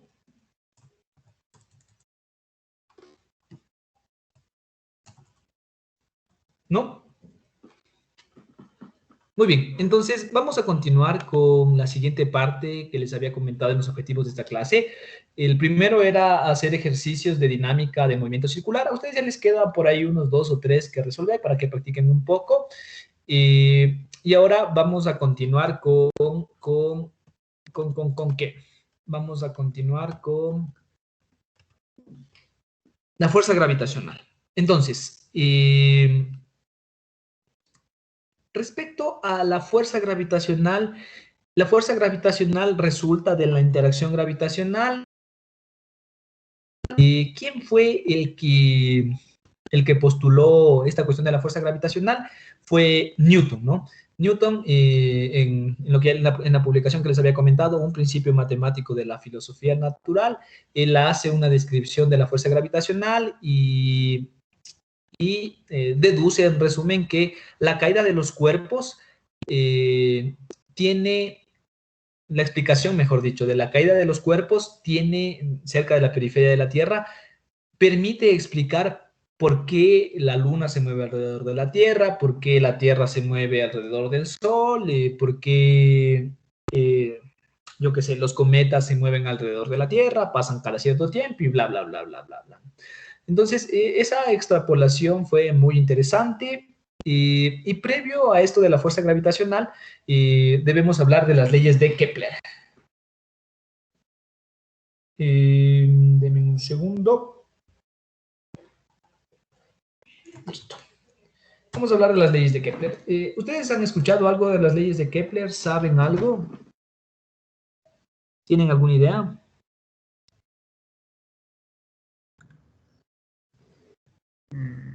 Profe, por lo que sabía, las leyes de Kepler suelen describir las órbitas, por ejemplo, órbitas planetarias y así. Ya, muy bien. Chévere. Sí, bueno, primero, ¿no? Cuando hablamos de leyes de Kepler, no son unas leyes como tal, debido a que estas observaciones, estos principios, estos postulados, en realidad, que debería ser la forma correcta para llamarlos o titularlos, son postulados como tal porque no se olviden que en el proceso científico, cuando nosotros hablábamos de una ley, de un principio, tenía que validarse a través de algún tipo de modelo, ponerse a prueba y entre todas las cuestiones, ¿no? Y justo para hacerles notar cuál es la idea de por qué no son leyes como tal, ¿tienen idea de quién fue Kepler en resumen? Algo de la historia. Siempre es interesante conocer esta cuestión, ¿no? Al menos a mí me parece importante. Chicos, chicas, ¿alguna idea? Un astrónomo, creo. Sí, sí, correcto. Kepler fue alumno y bueno, en realidad todos los desarrollos científicos se deben a procesos históricos bastante extensos, ¿no? Casi nadie desarrolla nada de la nada, en resumen, ¿no? Newton tuvo que basarse en Galileo, Kepler, entre otras cuestiones, para poder hacer o postular el principio matemático de la filosofía natural, la fuerza gravitacional. Igual, Kepler fue alumno me parece que fue un polaco que se llama Tycho Brahe, o Tycho Brahe, como quieran. Este polaco era igual un astrónomo que se dedicó toda su vida a realizar observaciones y además de realizar observaciones, registrarlas, ¿no? Realizar observaciones de todos los astros que eran visibles con la tecnología de la época, ¿no? Entonces llegó, ya les digo, 30, 40 años registrando cuáles eran las ubicaciones en el espacio a lo largo del año, durante años, en resumen, de diferentes astros, ¿no? Yo qué sé, Marte, Júpiter, cuestiones que se podían observar, en resumen, ¿no? Un alumno justo de ¿cómo se llama? De este astrónomo Brahe, fue Kepler.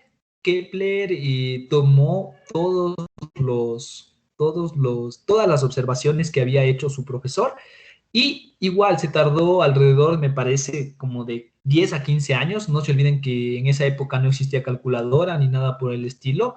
Y fue haciendo, en resumen, pruebas, probando básicamente con esos datos qué tipo de formas matemáticas describían, ¿no? Entonces tuvo que ir haciendo pruebas, yo qué sé, ¿será que tiene una forma lineal? ¿Será que tiene una forma cuadrática, elíptica, circular y bla, bla, bla, bla, bla, bla? Y tuvo que procesar toda esa información de manera manual, se tardó bastante tiempo en procesar, ¿no?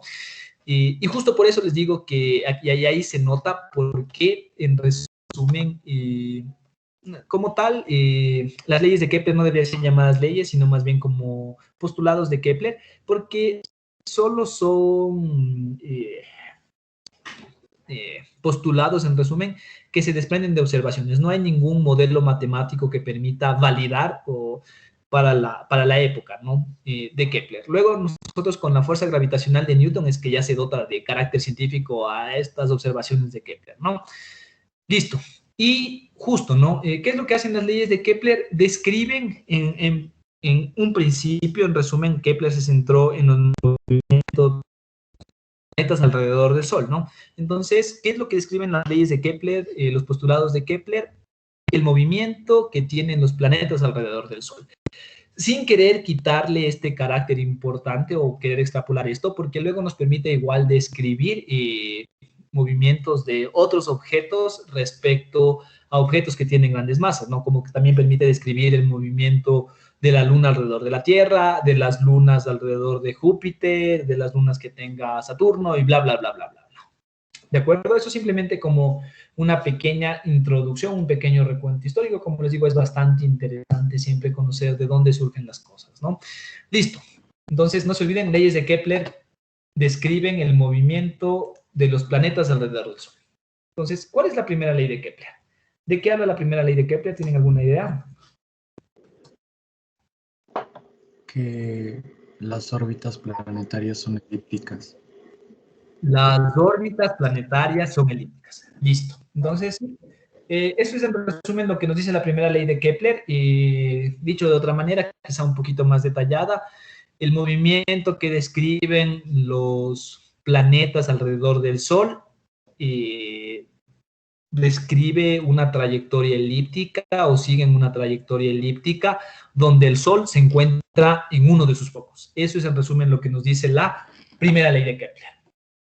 ¿De acuerdo? Entonces, para eso debemos hablar un poquito de la geometría de la elipse, para tener claro esas cuestiones, ¿no? Entonces, aquí tenemos, por ejemplo, una elipse. Y lo que nos dice es que cualquier planeta que orbite alrededor del Sol tendrá que describir una elipse. Entonces, fíjense, por aquí tenemos un foco 1, tenemos un foco 2, y el Sol estará en uno de sus focos, cualquiera que sea ese. Y por aquí estarán los planetas moviéndose, ¿no? Entonces, se moverán alrededor del Sol, bla, bla, bla, bla, bla. Para eso, como les comentaba, ya sabemos qué es lo que nos dice la primera ley de Kepler. Habla respecto a la trayectoria que describen los planetas alrededor del Sol, ¿de acuerdo? Y ahora, hablando un poquito, retomando un poquito de la geometría de la elipse, como un pequeño recuento, no sé qué tanto han estudiado la geometría de la elipse. ¿Han estudiado algo al respecto? ¿Qué me cuentan, chicos y chicas? En el colegio un poco de conceptos. ¿Sí? Entonces ya, La tampoco. ecuación Ya, la ecuación de la elipse, los elementos geométricos de la elipse. sí. Sí, ya, muy bien. Entonces vamos a hacer un recuento bastante rápido. Entonces, por aquí tenemos nuestro centro. La elipse tiene, ¿cómo se construye la elipse? Sería interesante resaltarles o recordarles, ¿no? O bueno, o vamos por partes. ¿Ya? Luego hablamos al respecto. Tenemos el centro, tenemos cuáles son los elementos importantes. Tiene dos elementos en resumen, bueno, no tiene dos, tiene algunos elementos. El primero que está por aquí lo llamamos semieje mayor. El que está por acá lo llamamos semieje menor. ¿De acuerdo? En resumen, desde un punto que equidiste, básicamente, ¿no? Esto de aquí será el semieje menor. Por aquí tenemos otra variable que es importante, es desde el centro. Tenemos la distancia focal. Aquí tenemos dos elementos, foco 1, foco 2. Y acá también se replica la distancia focal. Los focos equidistan del centro, en resumen, ¿no? Ahora, ¿y cómo se construye el elipse? Denme un segundo.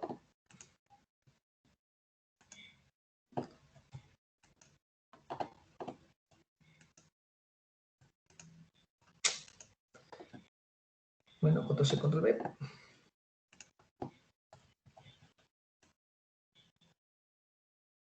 Muy bien, para construir una elipse, ¿qué es lo que hacemos? En resumen, tomar del centro, de un centro como tal, dos puntos que equidisten. Entonces tomo dos puntos que equidisten, que ya sabemos que se llaman foco 1, foco 2. ¿De acuerdo? Y en resumen, tomamos una cuerda de longitud constante, cualquiera que sea esa. ¿Sí? Y, por ejemplo, ponemos esa cuerda en ese punto, o un extremo lo ponemos en el foco 1, dicho de otra manera. Luego ponemos o atamos el otro extremo de la cuerda, ¿sí? Al foco 2. ¿Sí? Entonces, esta es una sola cuerda y la estiramos en resumen. ¿Está claro, chicos y chicas? Y lo que hacemos es estirar la cuerda, mover la cuerda a lo largo de toda esa situación. ¿Qué les quiero decir con esto? No se olviden que esta cuerda tiene una longitud constante, no va cambiando, no se estira, no se deforma. Y a través de esa idea de cómo construir una elipse, con facilidad podemos deducir cuál es la ecuación de la elipse. La ecuación de la elipse nos dice que la distancia de un punto cualquiera a uno de los focos más la distancia del punto cualquiera al foco restante tiene que permanecer constante. ¿Sí? E insisto una vez más, ¿no? ¿Qué es lo que hacemos? Luego estiramos o podemos tomar por aquí otra situación, ¿no? Vamos variando, en resumen, vamos moviendo esto. Entonces, por aquí tenemos esta distancia y lo máximo que vamos a llegar es a este punto. Obviamente, la longitud de la cuerda que nosotros elijamos para dibujar la elipse tiene que ser mayor que 2 veces la distancia focal, ¿no? Porque si es igual a 2 veces la distancia focal, la cuerda no se va a poder estirar nada, en resumen, y no tendremos una elipse. ¿Está claro, chicos y chicas? ¿Tienen alguna duda o pregunta? ¿Hasta ahí?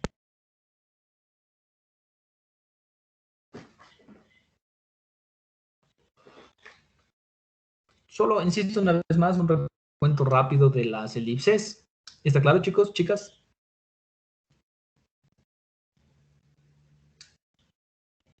Muy bien. Juan, ¿tienes alguna duda? No. Listo. Entonces tengan en mente eso. Ahora, en particular, fíjense ustedes qué pasa si es que nosotros hacemos que la distancia focal sea 0. ¿Dónde están los focos si la distancia focal es 0?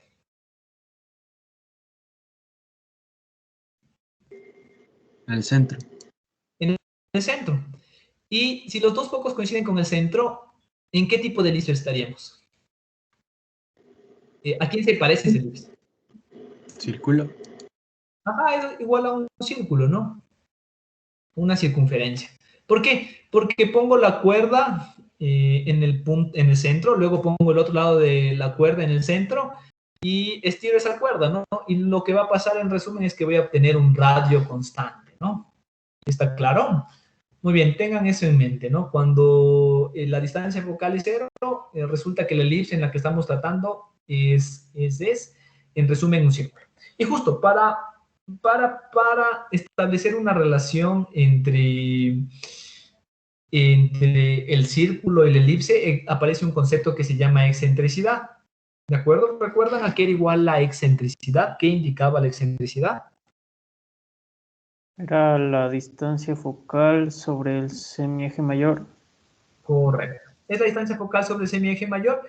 Y lo que me dice o lo que me está indicando, justo eso, es la relación, es una tasa y que me indica cuánto se parece mi elipse a una circunferencia, en resumen, ¿no? Si es que esta excentricidad se aproxima a 0 y si esta excentricidad se aproxima a 1, que serían los dos casos posibles, ¿no? Si yo pongo la distancia focal hasta el punto A, voy a tener una situación, y si tengo una excentricidad que es muy pequeña, ¿en qué situación cree que estaremos? ¿Qué pasa cuando la excentricidad tiende a 0 o se aproxima mucho a 0? Significa, en resumen, que esto que está por aquí es muy pequeño respecto de A, perdón.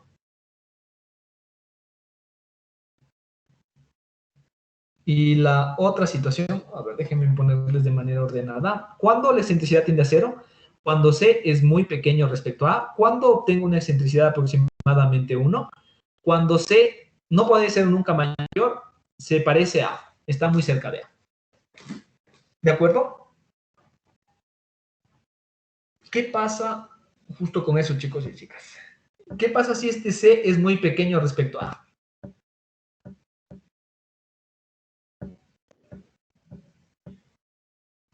La figura se va a parecer más a un círculo. Correcto. Si C se parece, si está muy pequeño o es muy pequeño respecto a A, yo vería que C, en resumen, está cerca del origen, ¿no? Cerca del origen, en resumen.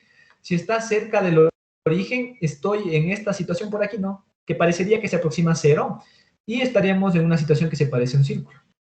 Acá, si se aproxima mucho, en cambio, esta cuestión es mucho más achatada, ¿no? Entonces voy a ver algo así, ¿no? Mientras más se aproxime la distancia focal a A, lo que voy a ir viendo es que mientras más se aproxime, voy a ir viendo que el elipse se va cerrando, se va cerrando, se va cerrando, hasta que tenga 1. ¿Qué significa que tenga 1? ¿A qué se parece eso?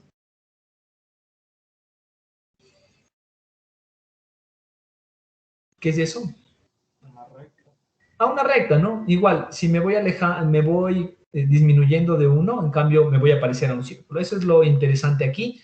No sé si tienen dudas o preguntas al respecto, chicos y chicas. Eso es lo que deberíamos recordar más o menos. ¿Sí? Ahora,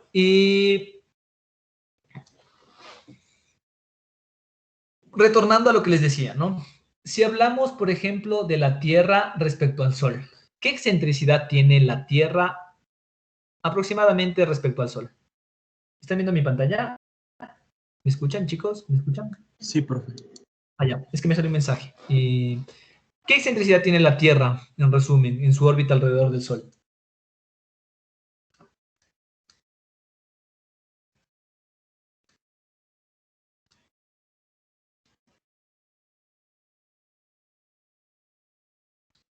Chicos, chicas.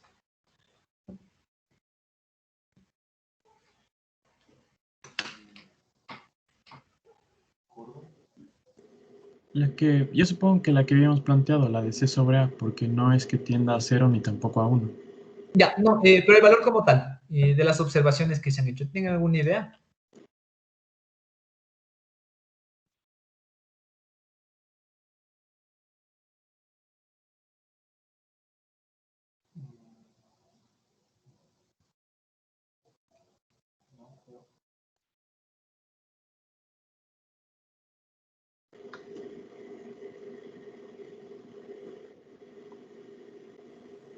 Anthony, ¿alguna idea? Tal vez, no sé, la distancia de la Tierra al Sol y sobre el semieje mayor, tal vez. Ya, sí, más o menos eso que está por ahí, y si lo buscan en Google o algo por el estilo, les va a aparecer algo parecido a, disculpen, aquí ya les puse mal, a 0.2, si ya lo buscan con más detalle, a 0.17 y con más valores. Pero bueno, nos podemos quedar con esta idea, de aproximadamente 0.2, que 0.2 en realidad es algo muy pequeño en resumen. ¿De acuerdo?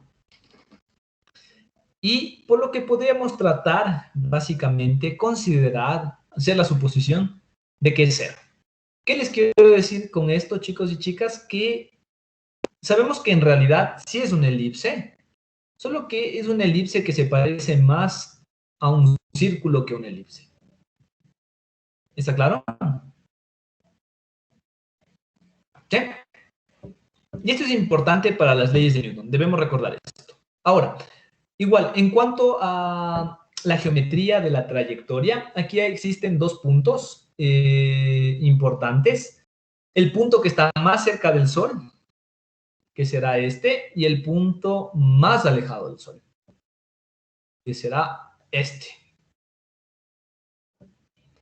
¿Recuerdan cómo se llaman estos puntos? Afelio y perihelio. ¿Cuál es el afelio? ¿Cuál es el afelio? Creo que es el más corto. No, en realidad el afelio es el más alejado, el perihelio es el más cercano. ¿Sí? Y eso. ¿Tienen alguna duda o pregunta, chicos y chicas? ¿Algo que no esté claro? ¿Sí? Igual, estos puntos que están por aquí han sido importantes históricamente para varias culturas, ¿no? Porque marcan los solsticios, ¿no? Solsticio de verano, solsticio de invierno. Indican también como referencia cuándo deben empezarse a sembrar, cuándo se debe cosechar, entre otras cuestiones, ¿no? Eso, chicos y chicas. No sé si tienen alguna duda o pregunta, algo que no esté claro, quizá.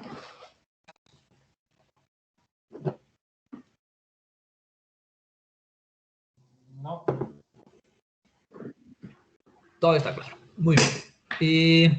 Bueno, debemos hablar de la segunda ley de Kepler, pero me voy a tardar. ¿Qué nos indica la segunda ley de Kepler? Tal vez recuerdan.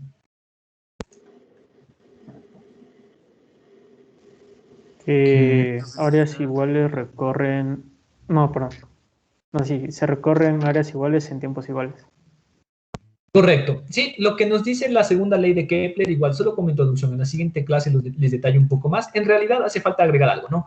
Lo que nos dice es que el radiovector, en resumen, que está por aquí, este radiovector que está por aquí, si ustedes se fijan, va a barrer un área. ¿Sí? Entonces, miren, desde aquí, por ejemplo, desde este punto hasta este punto, el radiovector barre un área, ¿no? ¿Cuál es el área barrida? El área barrida, control Z, control Z, control Z. El área barrida es esta. Lo que nos dice, esta área que se barre por aquí se requiere un intervalo de tiempo. Tendrá que ser igual, por ejemplo, ¿a qué área? Al área que está por acá. Y lo que nos dice es que se va a tardar el mismo intervalo de tiempo, si estas dos áreas son iguales. Si esto vale A y esto vale A, entonces el intervalo de tiempo es el mismo. Ustedes se pueden dar cuenta, ¿no? ¿En cuál de las dos situaciones la Tierra se mueve más rápido? En el perihelio. En la primera, la que está por aquí, ¿primera situación o segunda situación? Primera. En la primera, ¿por qué podemos asegurar que ahí se mueve más rápido? Por la distancia. Correcto, porque recorre más distancia que en la otra situación, ¿no? Entonces sí, ahí la Tierra se mueve más rápido, ¿no? ¿Qué les quiero decir con esto? En resumen, que la velocidad de la Tierra alrededor del Sol de manera estricta es variable, ¿no? Entonces, habrá momentos donde es acelerado, habrá momentos donde es retardado. Esa deducción la podemos hacer nosotros igual en función de lo que hemos visto de la dinámica de la partícula. Eso solo como recuento. Y la última ley, ¿qué les digo? En la siguiente clase la formalizamos como tal. La última ley lo que establece es justo una relación de esta distancia promedio, porque ustedes se fijan, ¿no? Aquí tengo una distancia pequeña, acá voy a ir aumentando la distancia hasta tener una distancia más grande. Puedo hacer el promedio de todas esas distancias, ¿no? Distancia promedio. Y lo que me dice es que esa distancia promedio cumple una relación con el tiempo en el que se tarda en dar una vuelta. ¿De acuerdo? Eso es en resumen. Ya en la siguiente clase les explico con más detalle. Eso, chicos y chicas, gracias por su asistencia. No sé si tienen alguna duda o pregunta. Quizá les puedo ayudar o aclarar. No sé.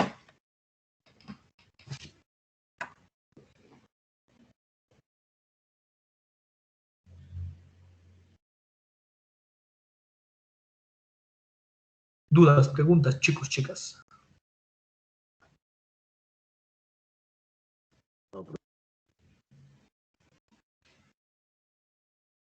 ¿No?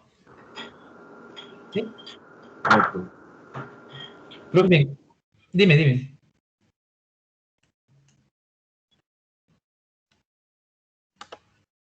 Dime, Jan.